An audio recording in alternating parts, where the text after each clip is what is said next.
आज का पाठ न्यायकर्ताओं का ग्रंथ से लिया गया है। अध्याय 9 पद संख्या 6 से 15 तक। इसके बाद सिमेक और बेत मिल्लो के सब नागरिक सिमेक के बड़े पत्थर के निकट बलूद वृक्ष के पास एकत्र हो गए और उन्होंने अबीमेलेक को राजा घोषित किया।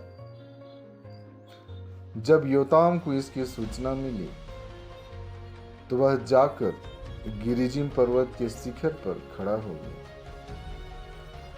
उसने ऊंचे स्वर से लोगों को संबोधित करते हुए कहा, सिमेक के नागरिकों, मेरी बात सुनो, जिससे प्रभु तुम लोगों की बात सुने। वृक्ष किसी दिन अपने राजा का अभिषेक करने निकले।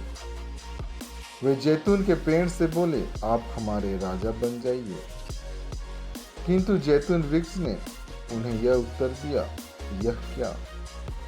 मैं वृक्षों पर राज करने के लिए अपना यह तेल क्यों छोड़ दूं, जिसके द्वारा देवताओं और मनुष्यों का सम्मान किया जाता है? तब वृक्ष अंजीर के पेड़ से बोले, आप हमारे राजा बन जाइए। किंतु अंजीर वृक्ष ने उन्हें यह उत्तर दिया, यह क्या? मैं वृक्षों पर राज करने के लिए अपना बढ़िया मधुर फल क्यों छोड़ दूं? इसके बाद वृक्ष अंगूर के पेड़ से बोले, आप हमारे राजा बन जाइए। और अंगूर के पेड़ ने उन्हें यह उत्तर दिया, यह क्या? मैं वृक्षों पर राज करने के लिए अपना यह रस क्यों छोड़ दूं, जो देवताओं और मनुष्यों को आनंदित करता है? तब सब वृक्ष कटीले झाड़ से बोले, आप हमारे राजा बन जाइए। तब कटीले झाड़ ने वृक्षों को यह उत्तर दिया, यदि तुम लोग सचमुच अपने राजा के रूप में मेरा अभिषेक करना चाहते हो तो मेरी छाया की शरण लेने आओ, नहीं तो कटीले झाड़ से आग निकलेगी और लेबानोन के देवदार वृक्षों को भी भस्म कर देगी। आइए हम आज का पवित्र सुसमाचार जो संत मती से लिया गया है उसका अध्ययन करें।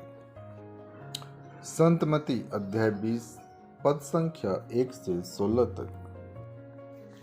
स्वर्ग का राज उस भूमिधर के सदृश है जो अपनी दाख बारी में मजदूरों को लगाने के लिए बहुत सवेरे घर से निकला। उसने मजदूरों के साथ 1 दिनार का रोजाना तय किया और उन्हें अपनी दाख बारी भेजा। लगभग पहले पहर वह बाहर निकला और उसने दूसरों को चौक में बेकार खड़ा देखकर कहा, तुम लोग भी मेरी दाख बारी जाओ, मैं तुम्हें उचित मजदूरी दे दूंगा। और वे वहां गए। लगभग दूसरे और तीसरे पहर भी उसने बाहर निकलकर ऐसा ही किया। वह 1 घंटा दिन रहे फिर बाहर निकला और वहां दूसरों को खड़ा देखकर उनसे बोला, तुम लोग यहाँ दिन भर क्यों बेकार खड़े हो? उन्होंने उत्तर दिया, इसलिए कि किसी ने हमें मजदूरी में नहीं लगाया। उसने उनसे कहा, तुम लोग भी मेरी दाख बारी जाओ। संध्या होने पर दाख बारी के मालिक ने अपने कारिंदों से कहा, मजदूरों को बुलाओ, बाद में आने वालों से लेकर पहले वालों तक सबको मजदूरी दे दो। जब वे मजदूर आए जो 1 घंटा दिन रहे काम पर लगाए गए थे तो उन्हें 1-1 दिनार मिला। जब पहले मजदूर आए तो वे समझ रहे थे कि हमें अधिक मिलेगा, लेकिन उन्हें भी 1-1 दिनार ही मिला। उसे पाकर वे कहते हुए भूमिधर के विरुद्ध गुनगुनाते थे, इन पिछले मजदूरों ने केवल घंटे भर काम किया, तब भी आपने उन्हें हमारे बराबर बना दिया, जो दिन भर कठोर परिश्रम करते और धूप सहते रहे।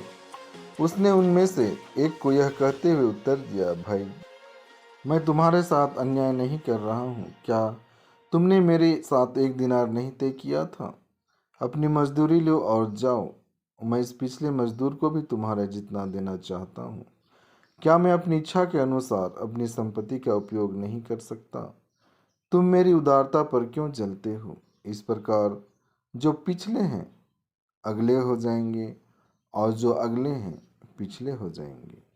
प्रभु की आशीष हम पर बनी रहे। आमीन।